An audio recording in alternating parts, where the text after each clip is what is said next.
পঙ্কবাবু গোবিন্দকে জিজ্ঞেস করলো। কি মশাই, আপনি তো আর আগের মতো এখানে চা পান করতে আসেন না, কি হয়েছে, কি ব্যাপার? গোবিন্দ মৃদু কণ্ঠে বলে উঠল, আসলে কাজের মধ্যে একটু খুবই ব্যস্ত, তাই এখন আর ভালো আসা হয় না। আরে গোবিন্দবাবু, আমাদের এই সন্ধ্যেবেলায় চায়ের আড্ডাটা ছাড়া আর কি আছে? ঠিকই বলেছেন। না, অনেক রাত হলো, বাড়ি চলি, ওয়েদারটাও বড্ড খারাপ। রাতের অন্ধকারে গোবিন্দ একাই হাঁটতে থাকে। এদিকে অন্ধকার, চোখে কিছু ভালো দেখা যায় না, আবার বৃষ্টি। এদিকে তার চোখে পড়ে বৃষ্টির মধ্যেই একটা চলন্ত শ্মশান। অবাক হয়ে যায়, ভয়ে তার হাত এবং পা কাঁপতে শুরু করে। এদিক ওদিক দেখেও সে একটা জোনাপ্রাণীর লোক সে দেখতে পায় না। তাই গোবিন্দবাবু বলতে শুরু করে, আমি কি দেখছি, এটা কিভাবে সম্ভব? এখানে জোনাপ্রাণী, কোনো মানুষজন নেই। ভয়েতে তার সারা শরীর কাঁপতে শুরু করে। মনে চিন্তা করে, এখান থেকে পালিয়ে যাওয়াটাই সব থেকে গুরুত্বপূর্ণ বিষয় আমার কাছে। গোবিন্দ তাড়াতাড়ি হাঁটতে শুরু করে, যদিও এতটা পথ ভয়ে আতঙ্কে আছে, কারণ ইতিমধ্যেই সে দেখতে পেয়েছে জ্বলন্ত শ্মশান। এদিকে কেউ তাকে পেছনে ডাকছে। কাছে আসতে দেখতে পাই পঙ্কুবাবু।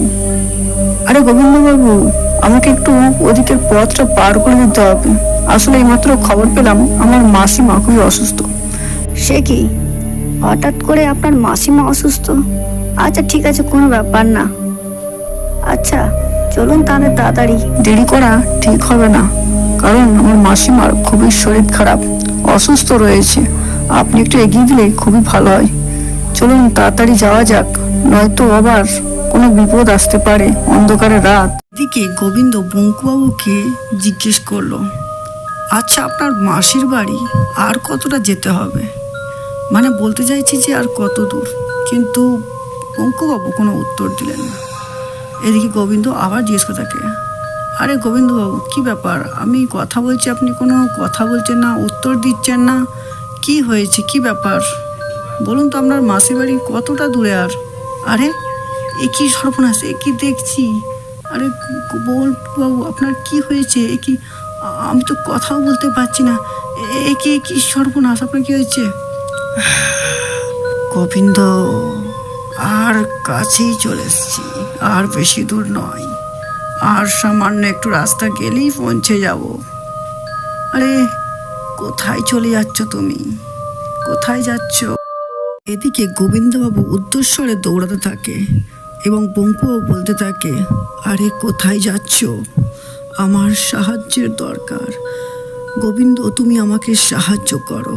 কিন্তু এদিকে গোবিন্দ দৌড়াতে দৌড়াতে গ্রামের মধ্যে এসে পৌঁছায় এবং একটি লোক যখন তাকে দেখতে পায় তাকে জিজ্ঞেস করে, আরে মশাই, এত জোরে রাতের বেলা দৌড়ে কোথায় যাচ্ছেন? আর কি ব্যাপার, এত হাঁপাচ্ছেন কেন? কি হয়েছে আপনার? বলুন তো কি হয়েছে? আর বলবেন না, আমি এক অদ্ভুত কিছুর মধ্যে কিছু একটা দেখতে পেয়েছি।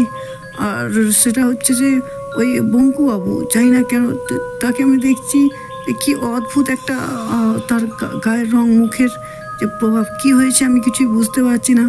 আর আমি যতই দৌড়াচ্ছি তিনি কিন্তু আমার পেছনেই আসছে। আরে বঙ্কুবাবু, তিনি তো কবেই মারা গেছেন। সে কি, এটা কিভাবে সম্ভব? বঙ্কুবাবু শুয়ে থাকা অবস্থায় কেউ তার মাথায় বড় পাথর দিয়ে আঘাত করেছে, যার ফলে তাকে আর চেনাই যায় না। তার মাথা পুরো থেঁতলে গেছে। কি অবস্থা! লোকটা সত্যিই খুব ভালো মানুষ ছিলেন। এদিকে গোবিন্দ চিন্তা করতে থাকে, কি এমন রহস্যের বিষয় আছে যার জন্য বঙ্কুবাবু তাকে দেখা দিয়েছিলেন? তিনি কেনই বা তার কাছে সাহায্য চাইছিলেন, কি সাহায্য চাইছিলেন, এবং তার মাসির বাড়ি যাওয়ার উদ্দেশ্যটাই বা কি ছিল? এই সমস্ত বিষয়ে গোবিন্দ চিন্তা করতে করতে বাড়িতে লাগলো, যেটা আজও পর্যন্ত রহস্যের বিষয় রয়ে গেল। বন্ধুরা, পরের পার্ট দেখতে চাইলে অবশ্যই চ্যানেলটি সাবস্ক্রাইব করে দিও।